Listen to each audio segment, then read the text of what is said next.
Hey guys, it is of course Cosmo the Coder, and welcome to another review of the Humble Weekly Bundle.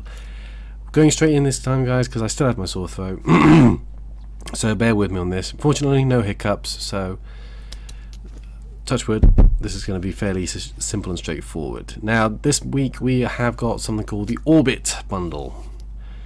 What has that got to do with anything? I'm not sure. Let me just have a quick... One-day celebration of indie games on YouTube, multiple streams, yada yada yada. Okay, fine. So, the first tier is for $1. We get 3 games: Ink, Speedrunners, and Dive Kick. Now, to give you basically an idea of this, so Ink's a two-dimensional 2D platformer where you can't see the world, pretty much. And you have to bounce off it and put ink or paint all over the actual world in order to see where you're jumping to and from. Quite a clever little mechanic. Seems quite interesting. The reviews of it's pretty good. You know, pretty average for a Steam game, so definitely worth a good look at. Now, I'll also mention it. Obviously, it says $72 worth of stuff. Now, for me, I've had a quick look at Steam, and Ink is actually £3.99. For the UK people. I'm not going to translate it into dollars, but you know, that's not bad for $1. So for $1, these 3 games are actually pretty good. I mean, Speedrunners is actually $10.99. Even though it's early access, it's still $10.99. Dive Kick is also $3.99, so the same as Ink. So for $1, you're getting a pretty good deal for all 3 games. Speedrunners is pretty much what it says on the tin. It's a sort of online local multiplayer game where you basically run across the level trying to outrun your friends or your enemies in this case, using a variety of different characters. Now, the only thing that turns me off about this is one of the DLCs contains PewDiePie, or however the hell you pronounce his stupid name. I admit I'm not a big fan of PewDiePie. I can't really watch his content. It's just something, it just grates on me. I'm one of the, you know, I'm not going to say bad things about the guy because I don't watch him, but I just can't watch him. You know, that's my personal point of view, not necessarily the point of view that you might have, but you know, at the end of the day, it is what it is. And granted, you have to actually pay for the DLC for him, so I'm quite happy without him being in my games. Thank you very much. It does look quite useful, quite cool though. It's got grappling hooks, explosives, superheroes, you know, weapons, different things, sort of traps and stuff like that. So it's quite a sort of interesting. What's the right phrase? It definitely looks like an interesting sort of fun platformer, if you like that kind of thing. Dive Kick's a bit of an odd one. It's a fighting game, but basically you have no controls over everything. You basically use 2 buttons to fight. You don't actually make it left or right, up and down, or anything like that. You basically have 2 buttons: dive and kick, literally, as the name suggests. And you do and your characters will just do different moves depending on what you do for the different buttons. And you basically have like 1 hit to kill. It looks like Street Fighter, but a very cheap version of Street Fighter, and it's as simple as that. Basically, it looks looks like a bit of fun, and why not? You know, for $1, you know, you can't go wrong for any of those games. Okay, moving straight then to green tier, the average. So you get 2 more games: Grim Fandango Remastered and Dead State Animated. I nearly said Dead Space there.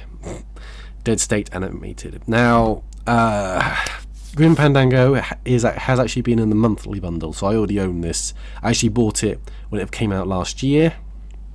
It's a worthy remastering of a game that came out in the 90s. You know, if you are into adventure games in any way or shape or form, then it's definitely worth looking at. You should already know how classic it is and how important it was that it came out, because it's one of those games that sort of was lost to the ether. It wasn't something that was easily brought back to life. You know, it wasn't available to be bought until it was remastered by Tim Schafer's company Double Fine.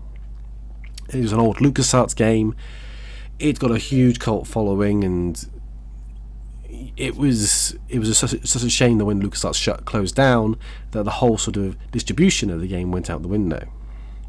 It's not alone, and that's why Double Fine are sort of redoing Day of the Tentacle and Full Throttle and all that kind of stuff. So there's reasons why they did what they did.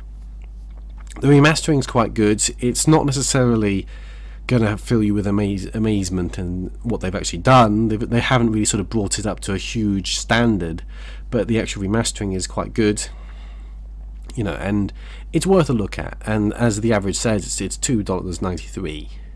I mean, to buy it new on Steam is £10.99. So you know, for $3, even I have to say, you know, even without the currency conversion, that's pretty damn good. You know, it's worth even just owning, and the fact that you get it DRM free as well is also another good reason to own it. Moving straight on then, Dead State Reanimated. Now, this was a game that was in early access. It's recently come out of early access. Well, not too recently, but that it's kind of actually I'll click on it just to be. It's a sort of a turn-based real-time strategy game. I know that those two don't match. They're sort of a combination of things. It's basically a survival game where you actually build up, you know, a base or a shelter. You use different tactics to explore the area around you during a zombie apocalypse, or at least the Dawn of the Dead and apocalypse. It's actually, the actual price of it is £14.99. Sorry, £14.99. It has got some good reviews, but it's also got some negative reviews in that apparently it's quite buggy. So whether or not it's going to be fixed or not, I can't really say. Overall, it looks pretty interesting, but you know, it's going to be one out of the whole bundle. It's probably the game I would say about, but it's, you know, it's hopefully going to get improved. It's going to get fixed and so on, and it might be worth a look at if you're into any of those kind of, you know, build your own base, turn-based tactical combat stuff. You know, that's as much as I can give you, really. I mean, the trailer looks quite interesting, but it also looks like one of those games that you have to sort of be really into it to enjoy, because it's not going to be sort of all action, all adventure. It's going to be something that you take time with, you build up your base, you improve things, you develop things. It's something that you have to spend time with. Now, straight onto the blue tier, and I'm quite, I was going to say excited, but I'm quite happy about this one. For $8 or more, you unlock a game called Party Hard. Now, I actually was this close to buying Party Hard, I think, over Christmas, and because it came down to almost my threshold of payment. Now, what that actually means is I have a sort of, if a game goes below a certain price and I like the look of it and it's on my wish list, I'll probably buy it. But it came that close to my threshold and I almost bought it. And I thought, you know what, no, I've spent enough money at Christmas, I'm not going to go out and buy it. I'm going to wait and see if it comes in a bundle or if it comes lower down in price in the future. I know that's not necessarily a good thing in terms of the developers or anyone else for that matter, but at the end of the day, we all live on budgets. We all got to, you know, make sure what we do is not going to bankrupt ourselves. Now, Party Hard, to me, it looks quite fun. It's, what's the best way of doing it? It's basically a game where you play a murderer. A murdering psychopath of some sort of description, and the idea is that the neighbours are having a party. It's 3 a.m. You want to go to bed, you can't because there's parties going on. So you don your mask, you take out your knife, you pop next door, and you go away and murder everybody. But rather than simply just stabbing everyone, you can use the environment to your advantage. You can use, I mean, for instance, you can see a picture of this car here. That you can sabotage the car so it runs all these people over. You can, you know, you basically set up traps and different sort of devices to accidentally or on purpose kill the people involved in this party. It's supposed to be quite good. There's quite good reviews about it. It's mostly positive on Steam right now. It's worth £9.99. So for $8 you're laughing, really, in all seriousness. You know, it reminds me so much of what's that game? Zombies Ate My Neighbours, or something like that. out the old Sega Mega Drive, Sega Genesis game for the US people. Definitely reminds me sort of the art style, the look of it. It's pixel graphics, which again are kind of which are one of my favourite sort of styles of graphics for games, because it makes it look old school, but at the same time it's a more modern-esque feel of the game to play. That makes no sense, but hopefully you understand what I'm talking about. So I'm quite stoked that this is actually, this is actually part of the bundle, and I actually instantly bought this for $8 just for Party Hard. I mean, the other ones are, I think I owned Dive Kick and Grim Fandango already, so the other ones are bonuses, definitely. But overall, Party Hard was the thing that made me buy this bundle the way it was. Now, I could say, ooh, t-shirt, but in all honesty, I'm not a big t-shirt kind of guy. At the end of the day, I would wear it, but I'm not going to fork out $26 for it just because of that. At the end of the day, I'm going to pay for the game. I'm interested in the games, not really the t-shirt. That's just me. Sue me.